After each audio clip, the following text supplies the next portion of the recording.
ద్వారా మనకు ప్రభా ఈ వాక్యాన్ని వినడానికి మీ కృపా సహాయం మాకు దయచేయండి. ఇంకా రావాల్సిన బిడ్డలందరినీ సకాలంలో తీసుకురండి. యేసుక్రీస్తు పరిశుద్ధ నామాన్ని పెట్టి ప్రార్థించి వేడుకుంటున్నాను. ఆమేన్.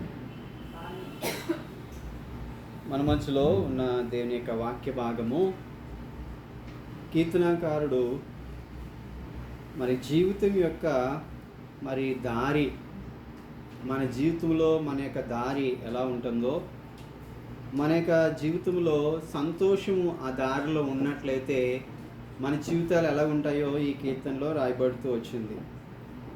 మరి ఈ యొక్క పరిశుద్ధమైన బైబిల్ గ్రంథంలో ఈ 16వ కీర్తన మనం చూసినట్లయితే ద పాత్ ఆఫ్ లైఫ్, మన యొక్క మరి మార్గంలో సంతోషం ఉంటే ఎలా ఉంటుందో, మన జీవితాలు ఎలా ఉంటాయో ఇక్కడ కీర్తనకారుడు రాస్తూ వచ్చాడు.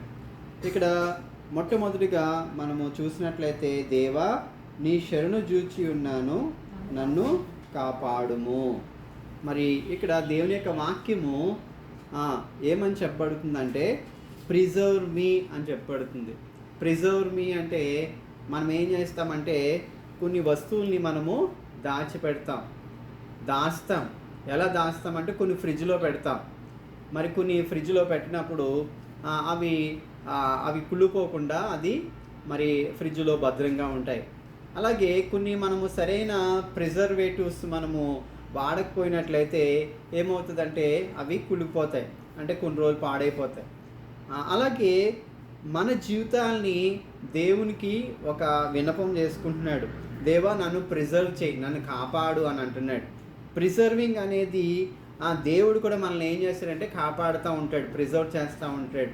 మనం తప్పులు చేసినా, పాపం చేసినా, మరి బూతు మాటలు మాట్లాడినా, దేవునికి అసహ్యంగా జీవించినా, మనము దేవునికి అయిష్టంగా మనం ఉన్నా, మనం దేవుని సరిగ్గా ప్రేమించలేకపోయినా దేవుడు మనల్ని ఏం చేస్తాడంటే ప్రిజర్వ్ చేస్తాడు. అదే ఇక్కడ దేవుని యొక్క వాక్యం సెలవిస్తుంది. ఏమంటున్నాడంటే, దేవా నీ శరణు జూచి ఉన్నాను, నన్ను కాపాడుము. Preserve me O God, for in thee do I put my trust. నీ అందే నేను ట్రస్ట్ కలిగి ఉన్నాను. అంటే ట్రస్ట్ అంటే ఏంటంటే నీ అందే నేను శరణం, నీవే నా శరణం, నీవు తప్ప నాకు మరొక శరణం లేదు అని ఈ యొక్క వాక్యం సెలవిస్తుంది. ఇక్కడ కొన్ని మాటలు చాలా చక్కగా రాయబడుతూ వచ్చాయి. ఆ మాటలు మనము ధ్యానం చేసుకొని ఈరోజు ఆరాధన చేసుకుందాం. ఇంకా ముందుకు వెళ్ళినట్లయితే, నీవే ప్రభుడవు, నీకంటే నాకు క్షేమాధారము మేదియు లేదని యెహోవాతో నేను మనవి చేయదు. దేవునితో చెప్పుకుంటున్నాడంట. ఏమని చెప్పుకుంటున్నాడు? నీకంటే క్షేమాధారం ఎక్కడా కూడా ఏ పరిస్థితిలో కూడా నాకు దొరకదు. ఎవరి దొరుకుతుంది? దేవుని దగ్గరే దొరుకుతుంది. క్షేమాధారము నీ దగ్గరే నాకు దొరుకుతుంది. మరి నీవే ప్రభుడవు, నీకంటే నాకు క్షేమాధారము లేదని యెహోవాతో నేను మనవి చేయుదును. తర్వాత భాగము, నేను ఇలాగందును, భూమి మీద నున్న భక్తులే శ్రేష్ఠులు, వారు నాకు కేవలము ఇష్టలు. ఈ మాట దేవుడే మనతో మాట్లాడుతున్నాడేమో. ఇక్కడ మనం చూసినట్లయితే ఈ యొక్క 16వ అధ్యాయంలో మరి దేవుడు మనతో మాట్లాడుతున్నాడు. మరి లేదంటే కీర్తనకాడే ఈ వచనం ఎత్తి మాట్లాడుతున్నాడు ఏంటంటే, భూమి మీద భక్తులే శ్రేష్ఠులు. ఈరోజు నువ్వు భక్తిపరుడిగా ఉన్నట్లయితే నువ్వెవరివి? శ్రేష్ఠుడివి. నువ్వు భక్తిహీనుడిగా ఉంటే ఏంటి? నీవు ఈ లోకంలో నీవు నీ జీవితము మరి నిరుపయోగం అట, ఉపయోగం లేనిది. అయితే ఇక్కడ దేవుని యొక్క వాక్యం ఏం చెప్తుందంటే, భూమి మీద భక్తులు ఉన్నారు. ఆ భక్తులు ఏంటంట? శ్రేష్ఠులు. మరి ఇంకొక మాట రాయబడిందంటే, వారు నాకు కేవలము ఇష్టలు. దేవునికి ఇష్టలైన వారు మరి ఎవరునంటే భూమి మీద భక్తులే. తర్వాత 4వ వచనం చూసినట్టయితే, యెహోవాను విడిచి వేరొకని అనుసరించు వారికి శ్రమలు విస్తరించు. ఇక్కడేమో మొట్టమొదటి ఆ మాట ఏమని చెప్తుందంటే భక్తులు. ఎవరండి? మరి యొక్క 3వ వచనం ఏం చెప్తుంది? భక్తుల గురించి చెప్పబడుతుంది. 4వ వచనం ఎవరి గురించి చెప్తుందంటే, నిన్ను యెహోవాను విడిచిన వారిని, దేవుణ్ణి విడిచిపెట్టిన వారిని, దేవుని ఆశ్రయానికి తొలగిపోయిన వారిని, దేవుని నుండి దూరం అయిపోయిన వారి గురించి చెప్పబడుతుంది. అంటే ఏమంటున్నా అంటే, యెహోవా యెహోవాను విడిచి వేరొకని అనుసరించు వారికి శ్రమలు ఇస్తారు. దేవుణ్ణి విడిచిపెట్టినట్లయితే, నీవు దేవుని ఆరాధించడం విడిచిపెట్టినట్లయితే, మనం ఇక్కడ కొంత సమయం తర్వాత మనం ఆరాధన చేస్తూ ఉంటాం. ఆరాధన చేసినప్పుడు నీవు ఇది ఏదో మరి ఆ ఆచార ప్రకారంగా జరిగిందో లేదంటే ప్రతి ఆదివారం జరిగిందే అని అనుకోవడానికి లేదు. నీవు ఆరాధన చేసినప్పుడు నీవు భక్తుడు అనే విషయాన్ని గమనించాలి. నువ్వు భక్తుడు కనుక నువ్వేం చేయాలంటే దేవుని తప్ప దేవుణ్ణి విడిచిపెట్టి వేరొకరిని అనుసరించినట్లయితే నీ జీవితంలో ఏమొస్తుంది? శ్రమ. అంటే శ్రమలు వస్తున్నాయంటే అర్థం ఏంటి? రివర్స్గా మనం ఆలోచించినట్లయితే మనకు శ్రమలే వస్తున్నాయి అంటే అర్థం ఏంటి? నువ్వు దేవుణ్ణి తప్ప మరొకరిని ఎవరినో నీ జీవితంలోనికి అనుమతిస్తున్నావు. నీ ఈ యొక్క వాక్య భాగంలో మనం చూసినట్టే ఇంకా మాటలు రాయి ఉంది. ఇంకా ఏమని రాయబడింది? వారు అర్పించు రక్త పానీయ అర్పణలు నేను అర్పింపను, వారు వెళ్ళు నా పెదవులు నేను. ఇక్కడ వారు ఏం చేస్తారంట? ఎవరు? దేవుణ్ణి విడిచిపెట్టి వేరే దేవుణ్ణి అనుసరించే వారికి శ్రమలు వస్తాయి. రెండవది, వారు అర్పించే అర్పణ నేను అర్పించును, వారి పేర్లు కూడా నేను పలకును అన్నట్టుగా ఇక్కడ దేవుని యొక్క వాక్యం సెలవిస్తుంది. 5వ వచనంలో, యెహోవా నా స్వాస్య భాగము, నా పానీయ భాగము, నీవే నా భాగమును. దేవుడు మనకి భాగమై ఉన్నాడు కదండి. మన పిల్లలు ఒక భాగం, అంటే మన చదువు ఒక భాగం, మనం చేసే ప్రతి పనిపాటులో ఉద్యోగం ఒక భాగం కదండి. మన లైఫ్ స్టైల్లో ఇక్కడ పాత్ ఆఫ్ లైఫ్లోని మన యొక్క భాగాలు, అంటే మనం చేసే ప్రతి పనిలో కొన్ని భాగాలుగా ఉన్నాయి.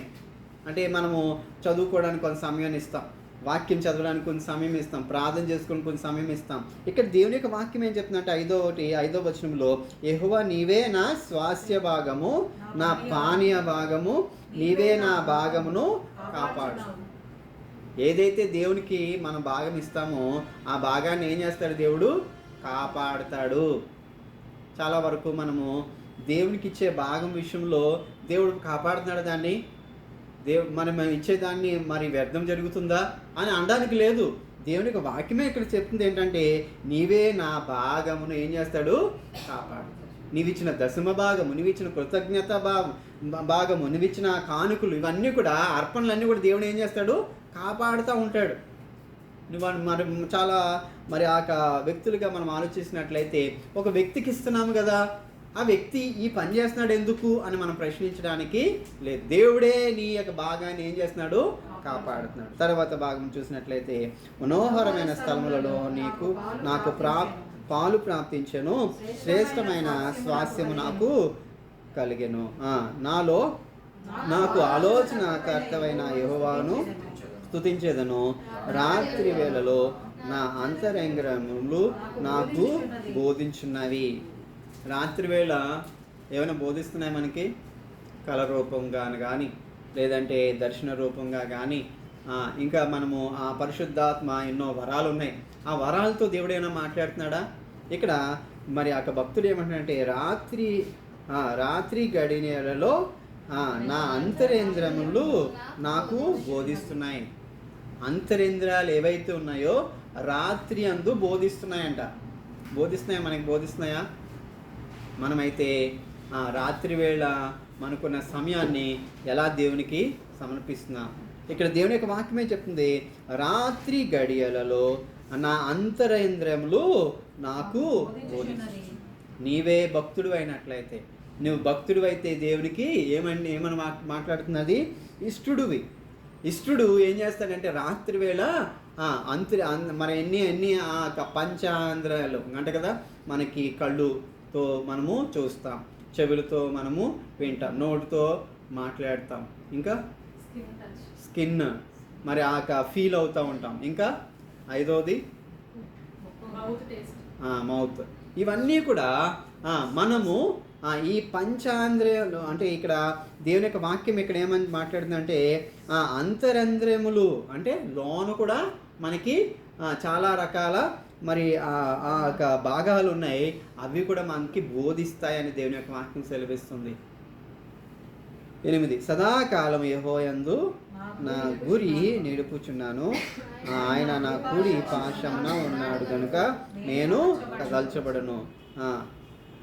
అందువలన నా హృదయం సంతోషించున్నది, నా ఆత్మ హర్షించున్నది, నా శరీరం కూడా సురక్షితముగా నివసించుచున్నది. మనలో 3 భాగాలు ఉంటాయి. ప్రతి మనిషి కూడా 3 భాగాలు లేకపోతే మనిషే కాడు. శరీరము, తర్వాత ప్రాణము, ఆత్మ. ఈ 3 కూడా చాలా ప్రాముఖ్యమైనది. ప్రతి మనిషికి ఉండేవి ఈ 3 ఉంటాయి. ఒకటి శరీరం ఉంటుంది, తర్వాత ప్రాణం ఉంటుంది, తర్వాత ఆత్మ ఉంటుంది. చెట్లకి మొక్కలకి అవి కూడా ప్రాణులే కదా.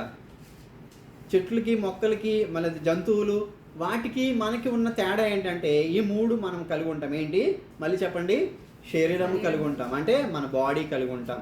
తర్వాత ప్రాణం, మనలో ప్రాణం ఉంటుంది. ప్రాణం లేకపోతే మనము జీవించలేము. 3వది ఏంటంటే ఆత్మ మనలో ఉంటుంది.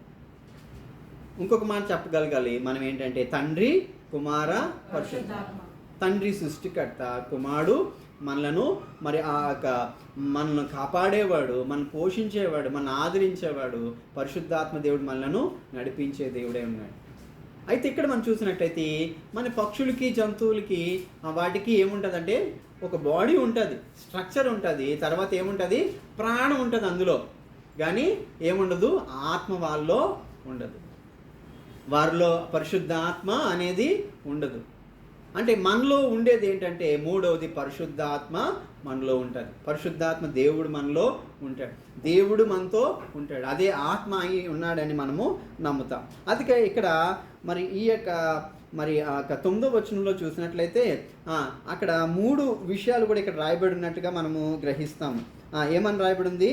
అందువలన నా హృదయము సంతోషించున్నది, నా ఆత్మ హర్షించున్నది, నా శరీరము కూడా సురక్షితంగా నివసిస్తుంది. ఇక్కడ 3 భాగాలు కూడా ఇక్కడ రాయబడుతూ వచ్చింది. ఏంటది? మొట్టమొదటిగా ఏంటది? హృదయము, తర్వాత ఆత్మ, తర్వాత శరీరం. తండ్రి, కుమార, పరిశుద్ధాత్మ దేవుడు.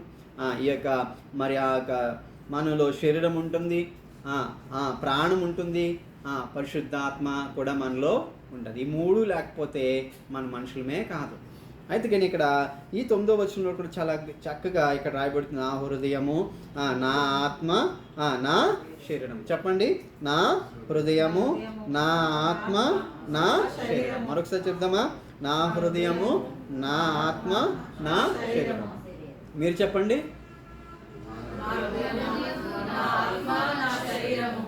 అయితే 10వ వచనము, ఎందుకనగా నీవు నా ఆత్మను ఏం చేయడంట? పాతాళంలో విడిచిపెట్టవు, నీ పరిశుద్ధుని కుళ్ళిపట్ట నీవు. అందుకోసమని ఈ ప్రాణ, ఆత్మ, దేహాల్ని దేవుడు ఏం చేయడానికి ఇష్టపడుతున్నాడంటే కుళ్ళి పట్టడానికి ఇష్టపడట్లేదు. అందుకే ప్రిజర్వ్ చేయడానికి ఇష్టపడుతుంది. అందుకనే కదా మనం ముందు భాగంలో మనం తెలుసుకుంటూ వచ్చాం, దేవా నన్ను కాపాడుము. అందుకనే మొదటి మాట ఏముంది? నన్ను కాపాడుము. దేవుడు ఏం చేస్తాడంట?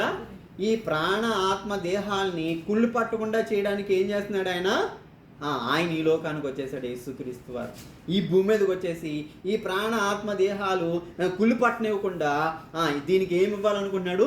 నిత్య జీవాన్ని ఇవ్వాలనుకుంటున్నాడు. మరి ఇంకా ఏమి ఇవ్వాలనుకున్నంటే పునరుద్ధానాన్ని దేవుడు ఇవ్వాలనుకున్నాడు. అందుకని ఈ పునరుద్ధాన దినాన్ని మనం ఆరాధిస్తాం దేవుని.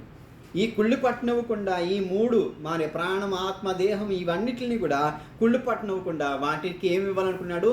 రిజరెక్షన్ ఇవ్వాలనుకుంటున్నాడు, పునరుద్ధానాన్ని ఇవ్వాలనుకున్నాడు. అందుకనే 3వ దినమందు ఆయన తిరిగి లేచి ఈ కుళ్ళు పడుతున్న ఈ యొక్క శరీరానికి, ఈ ఆత్మ దేహాలకి దేవుడు అందుకనే 10 చదువుకుందామా?